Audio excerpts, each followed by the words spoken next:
മഹിളാ കോൺഗ്രസ് സംസ്ഥാന president advocate Jebi Mather M P നയിക്കുന്ന മഹിളാ സാഹസയാത്രയ്ക്ക് കൊടകരയിൽ സ്വീകരണം നൽകി.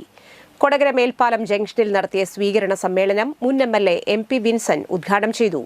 മഹിളാ കോൺഗ്രസ് കൊടകര മണ്ഡലം പ്രസിഡന്റ് ലില്ലി ജോസഫ്, മഹിളാ കോൺഗ്രസ് ജില്ലാ പ്രസിഡന്റ് നിർമ്മല, മഹിളാ കോൺഗ്രസ് ജില്ലാ സെക്രട്ടറി പ്രനില ഗിരീശൻ, കെപിസിസി അംഗം ഷോൺ പെല്ലിശ്ശേരി, എഐസിസി അംഗം രമ്യ ഹരിദാസ്, കോൺഗ്രസ് കൊടകര മണ്ഡലം പ്രസിഡന്റ് ആന്റു വെട്ടത്തുപറമ്പിൽ, INTUC ജില്ലാ സെക്രട്ടറി എം കെ ഷൈൻ എന്നിവർ സംസാരിച്ചു.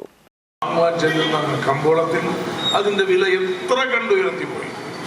മാർക്സിസ്റ്റ് പാർട്ടിയുടെ നേതൃത്വത്തിൽ അധികാരത്തിലേറിയപ്പോൾ അന്ന് വന്ന ദേശാഭിമാനി പത്രത്തിൽ വന്നത്, ഇനി കേരളത്തിൽ ഒരു വില വർധനവുണ്ടാവില്ല, നിത്യോപയോഗ സാധനങ്ങളുടെ വില വർദ്ധിക്കില്ല, ഞങ്ങൾ നിങ്ങളോടൊപ്പമാണ്. ആരോടൊപ്പം?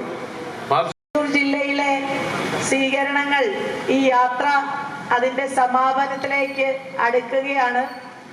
ചാലക്കുടിയിലേക്ക് എത്തിച്ചേരുമ്പോൾ ഞങ്ങളുടെ ഈ യാത്ര തൃശ്ശൂർ ജില്ലയോട് വിട പറയുകയാണ്. പക്ഷെ വളരെ അഭിമാനത്തോടു കൂടി തന്നെ, സന്തോഷത്തോടു കൂടി തന്നെ പറയട്ടെ,